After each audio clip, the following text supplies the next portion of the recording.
Волкодав поднялся на Эльбрус. У жителя Карачаева-Черкесии Алана Саркитова была давняя мечта взять собаку с собой на восхождение.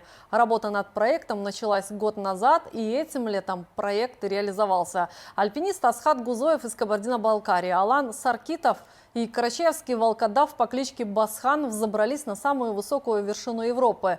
Светлана Шаганова об отважном четвероногом альпинисте и его наставниках. Я сделал это!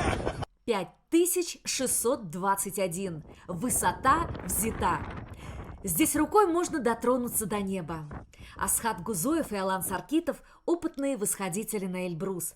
А собаке требовалась специальная подготовка. Да и волкодава нашли не сразу. Вначале был другой претендент. Она была намного больше, где-то под 100 килограмм веса, такая черная, но типаж идеально подходил, типаж вот строение морды, лап, груди, вот как именно вот типаж нашего карачаево-балкарского волкодава Басхан Пари. Ну, цвет чуть-чуть подводил, ну как, они черные цвета, расцветка у нас не было исключением, но это не наша родная национально-традиционная, она где-то со стороны Таджикистана, Ирана пришла, эта примесь.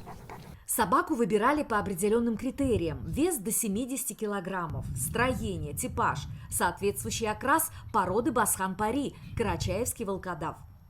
Всем параметрам соответствовал пес Басхан, выращенный в питомнике кинолога Казбека Магулаева.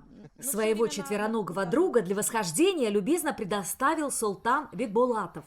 Главная была задача испытать породу в высокогорных условиях. Первый день там пошли на небольшую высоту прогулочку, на второй день повыше на прогулочку, третий день еще повыше, акклиматизация, все дела, и постоянно мы за ним наблюдали. Вообще никаких проблем не возникло. Последний день мы решили, да, он готов, способен, он это должен, сделает, говорить нельзя, он должен это сделать.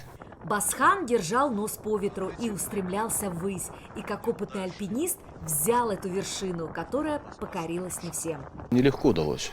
Честно сказать, там, конечно, все говорят одно, очень легко, очень без проблем. Но на самом деле это не так, сам убедился.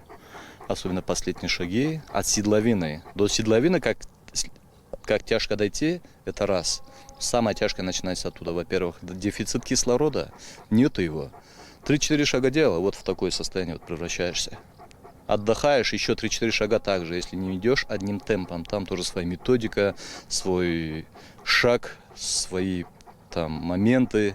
Никакой синоптик не предскажет погоду на Эльбрусе. Можно оказаться в сложных метеоусловиях. Путешествие в горах – это игра в рулетку. Погодные условия там просто вот как никогда, они очень часто меняются. Каждую минуту может 2-3 сезона поменяться. Ветра подняться могут, тогда вот так прижимайся, сиди, жди там, или цепляешься там штырями. Но холода наступать могут, ветра, накрыть облака просто за здрасте.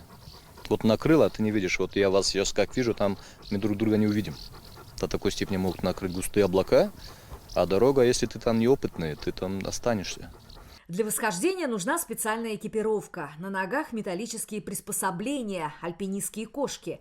А вот как быть собаке, чтобы не отморозить лапы? Лапам не было холодно, им было очень даже прекрасно, так я скажу. Потому что я сам тоже об этом задумывался, потому что я не собаковод, я как любитель изучал их и думал специально что-нибудь или цепляли, чтобы там кошки, там мы же в кошках идем, там каток. Может, ему то же самое нужно. Сказали нет, и он все говорят нет.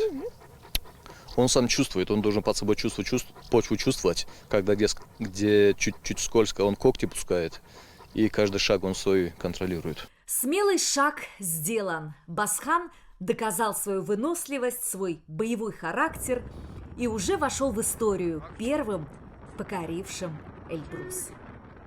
Светлана Шаганова, Расул Бердиев, Вести, Карачаево-Черкесия.